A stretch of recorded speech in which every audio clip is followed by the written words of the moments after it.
আসসালামু আলাইকুম গাইজ, আজ আমি আবারও ফিরে আসছি আপনাদের মাঝে দারুণ মজার সকালের নাস্তা চিকেন আলুর পরোটা নিয়ে। এই চিকেন আলুর পরোটাটা কিন্তু খেতে দারুণ মজার হয়, বাচ্চারাও কিন্তু অনেক পছন্দ করে খায়। আপনারা চাইলে বাচ্চাদের স্কুলের টিফিনও এই পরোটাটা করে দিতে পারেন, তাহলে দেখবেন বাচ্চারা অনেক পছন্দ করে খাবে। তাহলে চলেন রেসিপিটা দেখে আসি। প্রথমত চিকেন আলুর পরোটা বানানোর জন্য একটা বাটিতে মেজারমেন্ট কাপের নর্মাল টাইপের 1 কাপ পানি নিয়ে নিচ্ছি। সাথে দিয়ে দিচ্ছি 1 টেবিল চামচ ইস্ট আর 1 টেবিল চামচ চিনি। আর দিয়ে দিচ্ছি স্বাদ মতো লবণ আর 2 টেবিল চামচ গুঁড়া দুধ। গুঁড়া দুধটা কিন্তু অবশ্যই দেওয়ার চেষ্টা করবেন, কারণ গুঁড়া দুধটা দিলে পরোটাটা খেতে দারুণ মজার হয়। এখন আমি সব কয়টা উপকরণ পানির সাথে ভালোভাবে নেড়ে মিশিয়ে নিচ্ছি। এই পর্যায়ে দিয়ে দিচ্ছি 1.5 কাপ ময়দা। আপনারা চাইলে কিন্তু এই পরোটাটা আটা দিয়েও বানাতে পারেন। এখন আমি হাত দিয়ে একটু ভালোভাবে মেখে নিচ্ছি।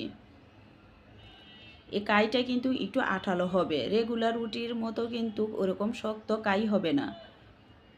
তো দেখেন মাখতে গিয়ে মনে হচ্ছে যে কাইটা অনেকটাই নরম হয়ে গেছে, মানে হাতে লেগে যাচ্ছে, তাই না? এক পর্যায়ে আমি করব 1 টেবিল চামচ সয়াবিন তেল দিয়ে মেখে নিচ্ছি। তাতে করে দেখবেন এখন আর হাতেও লেগে যাবে না আর বাটিতেও লেগে যাবে না। এই পর্যায়ে আমি 2-3 মিনিট সময় নিয়ে মথে নিব। তো মাখা হয়ে গেছে, এখন আমি একটা প্লেট দিয়ে ঢেকে 30 মিনিটের মতো রেস্টে রেখে দিব। এদিকে চুলায় একটা কড়াই বসিয়ে দিয়ে দিচ্ছি 3 টেবিল চামচ সয়াবিন তেল। আর দিয়ে দিচ্ছি 1 কাপ পরিমাণ পেঁয়াজ কুচি। এখন পেঁয়াজটাকে একটু খুন্তি দিয়ে নেড়ে নিচ্ছি।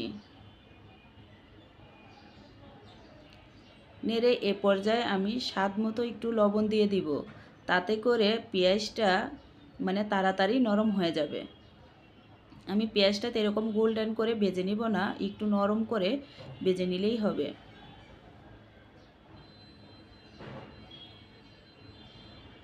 এ পর্যায়ে দিয়ে দিচ্ছি 1 টেবিল চামচ আদা রসুনের পেস্ট।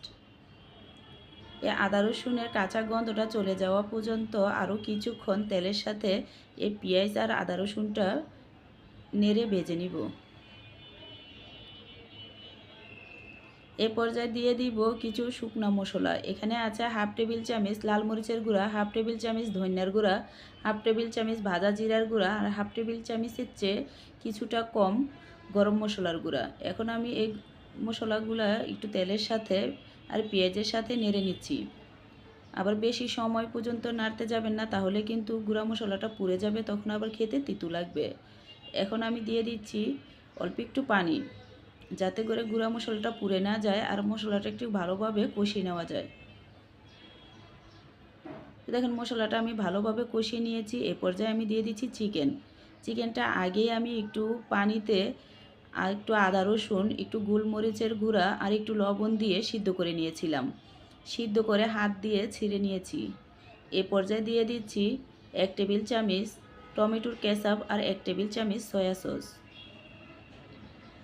দিয়ে এখন আমি কিছুক্ষণ সময় নিয়ে এটা ভাজা ভাজা করে নিব।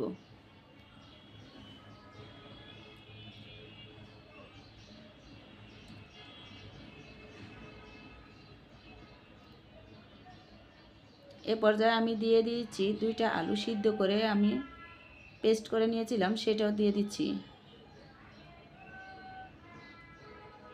এখন আলু আর চিকেনটাকে ভালোভাবে একটু সময় নিয়ে ভাজা ভাজা করে নিচ্ছি। তো দেখেন আলু আর চিকেনটা আমার হয়ে গেছে, এখন আমি চুলা থেকে নামিয়ে নিব। তো একটা প্লেটে নিয়ে আমি এভাবে ছড়িয়ে দিচ্ছি, যাতে করে তাড়াতাড়ি ঠান্ডা হয়ে যায়। এখন আমি এভাবে আমার পরিমাণ মতো করে ছোট ছোট বল করে নিচ্ছি। আপনারা যেরকম সাইজ মানে পরোটার ভিতরে দিতে চান সেরকম বল করে নেবেন। আমি পরোটাগুলো ছোট ছোট করে বানাবো, সেজন্য আমি ছোট ছোট করেই বলগুলো বানিয়ে নিয়েছি। এখন আবারও আমি কাইটাকে মথে নিচ্ছি। কাইটা কিন্তু ফুলে ডবল হয়ে গেছিলো, এখন মথে আবার আগের প্রসেসে নিয়ে আসছি। এখন আমি অল্প অল্প কাই নিয়ে আমি 4টা পরোটা করব, মানে 1.5 কাপ ময়দা দিয়ে। এভাবে আমি ভিতরে ভরে ভরে হাত দিয়ে এভাবে চেপে চেপে পরোটাগুলো বানিয়ে নিচ্ছি।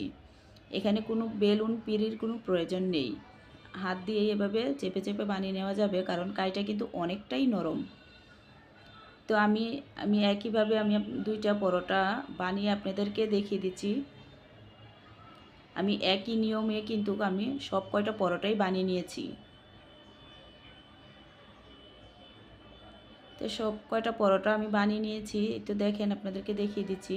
পরোটাগুলো বানানো কিন্তু একদম সহজ, সময়ও খুব কম লাগে। আর চারটা গুলা রয়েছে, এটা আমি বিকালে কিছু বানিয়ে নিব। এই তো প্যানে তেল গরম করতে বসিয়ে দিয়েছিলাম। এখন আমি একে একে পরোটাগুলো দিয়ে ভেজে নিব। এক পাশ হয়ে আসছে, এখন আমি উল্টে দিচ্ছি। আর খুব সাবধানে উল্টাবেন, কারণ এই পরোটাগুলো বানাতে একটু তেল বেশি দিতে হয়, তাতে করে পরোটাগুলো ভাজা খুব সুন্দর হয়। তো দেখেন, আমি উল্টে পাল্টে এরকম লালচে করে ভেজে নিয়েছি। আমি একই নিয়মে কিন্তু সব কয়টা পরোটাই এরকম লালচে করে ভেজে নিয়েছি। এই তো দেখেন, পরোটাগুলো আমি উঠিয়ে নিয়েছি। আর পরোটাগুলো দেখতে কতটা সুন্দর আর কতটা লোভনীয় হয়েছে, পরোটা দেখে খেতে মন চাচ্ছে, তাই না? আশা করি আজকের রেসিপিটা আপনাদের অনেক ভালো লাগবে। যদি ভালো লাগে প্লিজ একটা সাবস্ক্রাইব করে পাশে থাকবেন, যাতে করে নিত্য নতুন এরকম মজার মজার ভিডিও দেওয়ার সাথে সাথে আপনারা দেখতে পান। তো দেখেন, এখন আমি একটা পরোটা কেটে আপনাদেরকে দেখিয়ে দিচ্ছি। তো দেখেন, ভিতরে ভরপুর চিকেন আর আলুর পুর দিয়ে এরকম যদি মজার পরোটা হয়, তাহলে কিন্তু অনায়াসে সবাই খেয়ে নেয়। সাথে যদি হয় আর একটু টমেটোর সস, তাহলে সেদিনের সকালের নাস্তাটা কিন্তু অনেক জমে যায়, তাই না? এই দেখেন, আমি ভিতর থেকেও একটু আপনাদেরকে দেখিয়ে দিচ্ছি কতটা লোভনীয় হয়েছে। আশা করি আজকের রেসিপিটা আপনাদের অনেক অনেক ভালো লাগবে, আর বাসায়ও বানিয়ে খাবেন। আর কীরকম হয়েছে আজকের রেসিপিটা অবশ্যই কমেন্টে জানাবেন। আজ বিদায় নিচ্ছি, খুদা হাফেজ। আবারও দেখা হবে নতুন কোনো ভিডিওতে।